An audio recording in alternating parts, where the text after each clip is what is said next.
Halo semuanya, selamat pagi, siang, ataupun malam, Bu Ajeng serta teman-teman yang menonton. Di sini saya Matthew Bryan sebagai perwakilan dari kelompok saya, Abi, Caroline, Kayla, saya dan juga Makrea akan mempresentasikan mengenai keragaman di Indonesia, menyajikan data, contoh, serta makna keragaman ataupun tantangan dan masalah yang ada di Indonesia. Kita mulai dari data penduduk. Total jumlah penduduk Indonesia dihitung berdasarkan orang yang berdomisili di Indonesia, termasuk dengan WNA yang telah menetap atau berencana menetap di Indonesia selama minimal 1 tahun. Di mana kita lihat dari sensus penduduknya tahun 2010, dari setengah dekade, juga tahun 2020 ataupun sensus terakhir, di sini ada peningkatan jumlah penduduk. Di mana 2010 230 juta dan sampai di 2020 270 juta. Kenaikannya sekitar 30 juta penduduk dan setiap tahunnya pasti bertambah. Dari 270 juta tersebut kita bagi menjadi dua jenis kelamin, di mana laki-laki ada 133,66 juta jiwa atau 50,58%. Sementara perempuan jumlahnya lebih sedikit, 133,54 juta atau 49,42%. Atau dengan kata lain, ada 102 laki-laki untuk 100 perempuan di tahun 2020. Yang ketiga kita bagi berdasarkan kelompok umur. Di sini ada 3, belum produktif di bawah 15 tahun. Usia produktif 15-64 dan juga sudah tidak produktif di atas 64 tahun. Di mana belum produktif ini angkanya 24,56%, usia produktif 69,28 merupakan mayoritas jumlah kelompok umur di Indonesia yang paling tertinggi di usia produktif. Dan usia tidak produktif lagi sudah tidak produktif 6,16%. Selanjutnya di sini saya memasukkan beberapa fakta-fakta. Provinsi penduduk tertinggi ada Jawa Barat 48,27 juta penduduk, disusul oleh Jawa Timur 40,67 dan juga Jawa Tengah 36,52 juta penduduk. Dengan kata lain, pembangunan masih terpusat di Pulau Jawa saja, ada Jawa Barat, Timur, dan Tengah, menyebabkan orang dari luar Jawa ikut migrasi dan mengadu nasib di Jawa. Sementara daerah dengan kepadatan penduduk tertinggi ada DKI Jakarta di 15,907 km persegi, disusul Jawa Barat, Banten, daerah istimewa Yogyakarta, dan juga Jawa Tengah.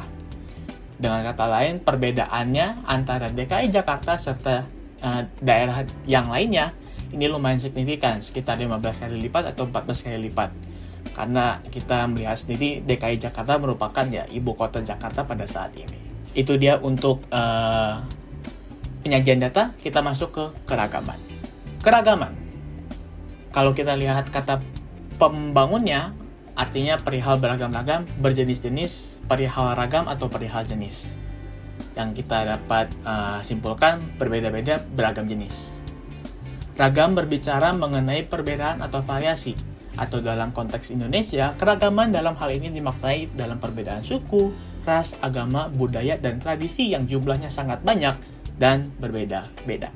Kita mulai dari yang pertama, keragaman suku. Kita lihat persentasenya, yaitu pertama ada Jawa, Sunda, Batak, Sulawesi, dan Madura. Yang kami sertakan ini 5 yang teratas.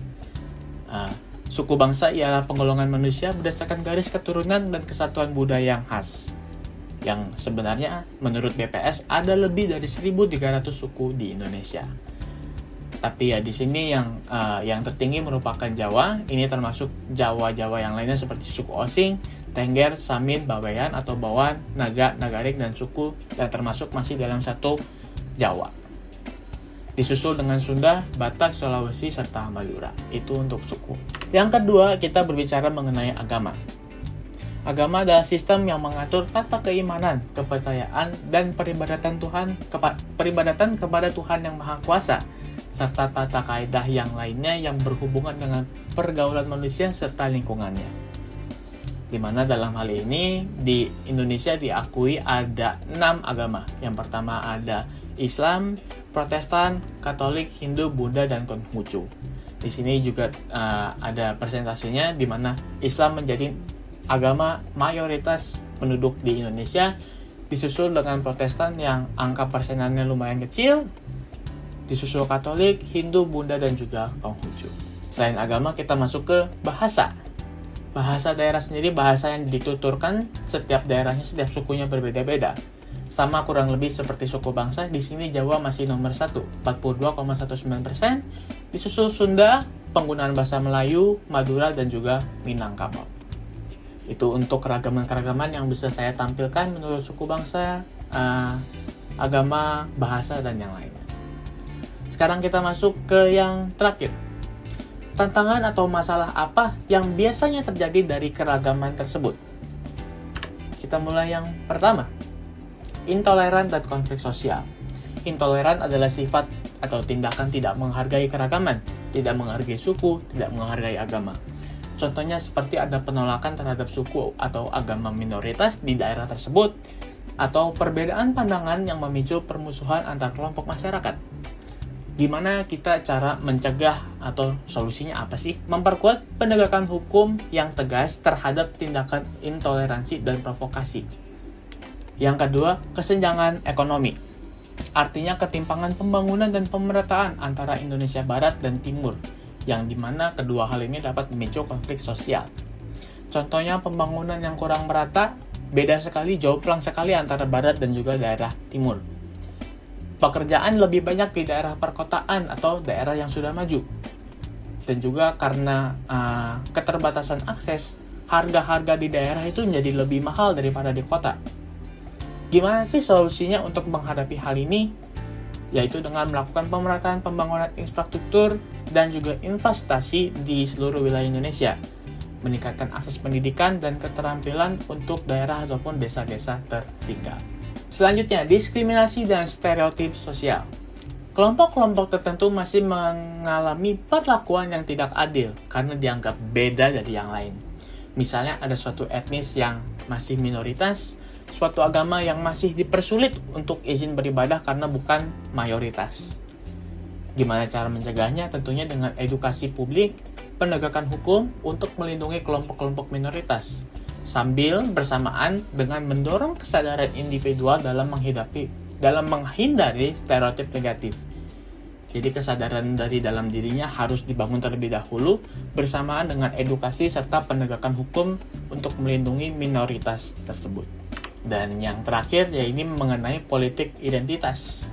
Maksudnya adalah penggunaan isu mengenai SARA kadang digunakan untuk mendapat dukungan, untuk mendukung kandidat, orang yang mewakili suku atau etnis tertentu, dan tanpa disadari, hal ini dapat memecah belah rakyat Indonesia.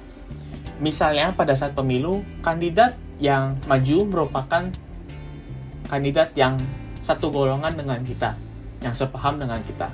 Maka kita pilih yang kita tahu saja atau satu golongan dengan kita tanpa memandang gagasan, tanpa memandang rekam jejak yang lebih menarik ada di pihak lawan. Bagaimana cara kita menyikapi tersebut? Tentunya kita butuh dorongan kepada partai-partai politik untuk fokus terhadap isu kebangsaan ataupun kepada program kerja yang lebih konstruktif saja, tanpa memandang latar belakang, tanpa memanfaatkan sentimen SARA tersebut, dan juga memberikan edukasi. Dan kita juga harus paham politik yang rasional tanpa kita mengintegrasikan sifat-sifat SARA ke dalamnya.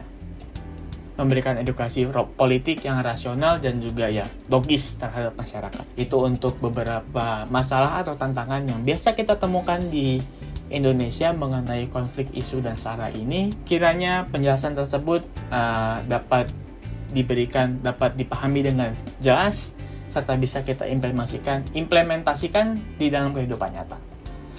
Terima kasih, sampai jumpa.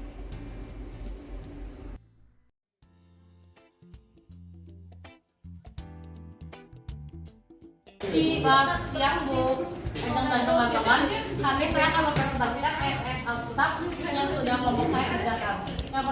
Yang pertama adalah Kejadian 1 ayat 27. Setiap orang setara di hadapan Allah karena semua orang diciptakan tanpa membedakan jenis kelamin atau kedudukan. Yang kedua Matius 22 ayat 37 sampai 39. Yang dasarnya itu segala sesuatu yang kita lakukan terhadap Allah dan sesama harus berdasarkan asli tanpa melihat latar belakang. Yang ketiga ada Roma 10 ayat 12. Semua manusia memiliki kesempatan yang sama untuk menerima keselamatan Tuhan dan tidak ada perbedaan ras atau maupun bangsa. Dan terakhir ada Kisah Rasul 10 ayat 37 sampai 36. Allah tidak melihat dari penampilan luar, tapi Allah melihat isi hati dari orang tersebut. Dari semua ayat di atas di papan ini, kita dapat belajar kalau misalnya Tuhan sudah menciptakan kita sebagai makhluk hidup yang setara, sehingga kita harus memperlakukan orang lain dengan adil, sehingga kita juga diperlakukan dengan adil dengan sesama kita. Selain itu, kita juga tidak boleh mendiskriminasi siapapun. Terima kasih Wajang sudah mendengarkan presentasi saya.